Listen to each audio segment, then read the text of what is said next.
you heard the news? Wait, we finally got news? Wait, what? Many new cards just got released this week, and it will be absolutely changing the way that you play the game. After a long 4-week wait, we finally have 4 brand new cards, including one character that everyone has been waiting for. We finally got Genie. Genie on the Job is a welcome addition to the Emerald Ink family, which even now only has 10 cards shown so far. He's a 6-ink character with 3/4 stats and 2 lore, and he's a storyborn ally, exactly like how he's an ally to Aladdin. Ability-wise, he is splendid, absolutely marvelous. He has evasive, similar to Mickey Mouse Brave Little Tailor and his other Ruby friends, making him the first non-Ruby character to have proper built-in evasive. I'm not counting Pascal, who only has evasive with a condition, or Robin Hood, who essentially just has the ability to hit evasive characters.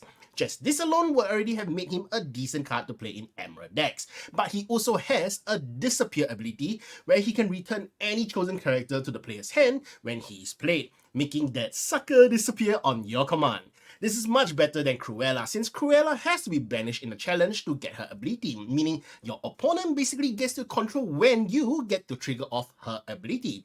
Genie is definitely a great card to help you regain tempo in the game, since you can just bounce any high-cost opponent's character, and your opponent will have to spend their next turn playing it again or something else, massively slowing down their tempo. One cool point to note is because of the Prince Ali into Aladdin Heroic Outlaw combo. Check out this video if you're not sure what I'm talking about.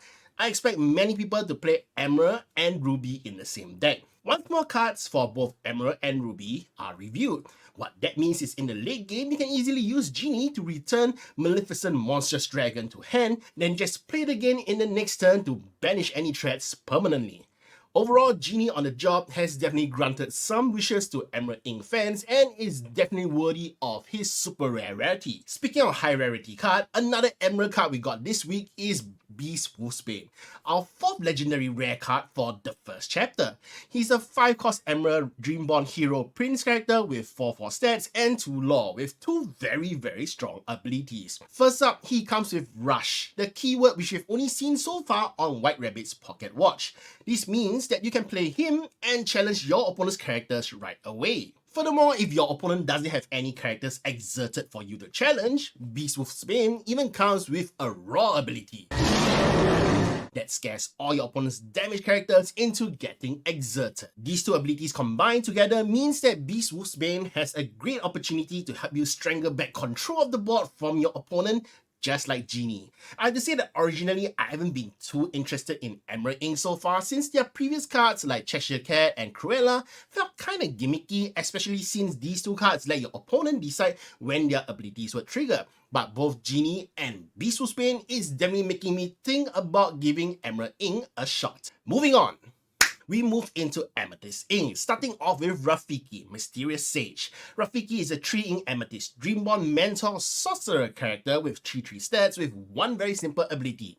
He also has Rush. That means that he can challenge characters on the turn that he is played right away. I must say that I really like the inclusion of Rush, and for everyone who has been trying out the game so far, Rafiki and Beast Wolfsbane will definitely change the way that you play the game. Previously, if your opponent has an empty board or characters that could not pose a threat to your board, it was absolutely very safe to just exert your characters for lore, since anything that your opponent played would require a turn before they could challenge. That Donald Duck that you just summoned last turn? No way they can take on 3 willpower with nothing on the board, so just exert it for lore. Even Captain Hook Forceful Duelist is safe to be exerted. After all, you have Hercules, which has Bodyguard to hold off that magic broom you see. Well, that now changes with Beast Wolfsbane and especially the 3-ink Rafiki in the situations I mentioned above. Rafiki will help you out by directly taking out either that Donald Duck, or you can use Rafiki to trade it with Hercules so that your broom can take out that Captain Hook. Overall, these 3 cards I just touched on are all excellent cards, and I absolutely expect them to see some level of play when the first chapter is released. By the way, I'm hoping to reach 1000 subs before Lorcana releases this August, so if you enjoyed this video, a sub to the channel would give me a real hit rush. Back to the card reviews. We also got Archimedes, Highly Educated Owl, I hope I got the name right, the 1-cost Amethyst equivalent of Stitch New Dog, Flounder, and more. These are the pretty standard vanilla 1-ink characters with 2 stats and 1 lore, which I fully expect one to be released for each ink eventually. Aside from that, we also got 2 cards revealed in the Lorcana HQ Discord.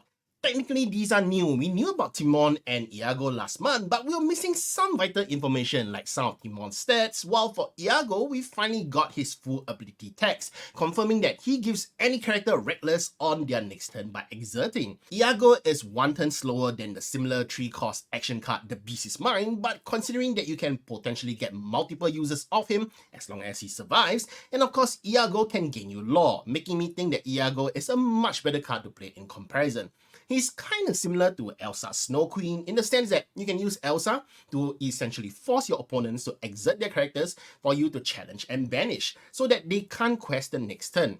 Elsa is a much better card in my opinion, but if you're not planning to play Amethyst Ink, Iago is definitely something you should consider. By the way, I'm not sure if this is going to be a trend from here that the Lorcana team will keep revealing more cards on the Lorcana HQ Discord, but I have a link to the Discord in the video description if you want to join it. Or you can join the Mushu Report Discord where I'll share the latest news once it's out. In non-card related news, a Team Lorcana Q&A session is being held again today.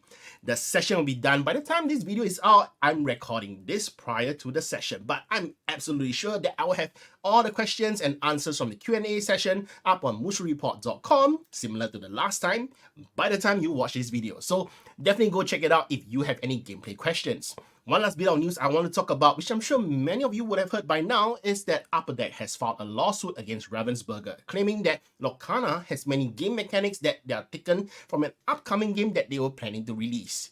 I don't really want to make a video on it because I prefer to inject my opinions in my videos, and I don't think I have the proper legal expertise to really talk about this topic. I'll continue to cover any updates regarding the lawsuit on my website mushureport.com, so follow me on social media if you want to stay updated on the situation. However, if I'm to just briefly give my opinion based on what I read online and from the complaint filed by Upper Deck, I do not expect any issues with the release of the first chapter, which is just 2 months away from here, and that everything will probably be just fine. Ravensburger and especially the Lorcana team has my full support and the support of the Lorcana community as well. And that's about it for today. I apologize for the lack of videos this month. Part of it is because there's not much news previously, and it's also because I've been really busy for an event for my day job and with my family since it's the school holidays here. I'll have more content up once we move into July, so stay tuned for that.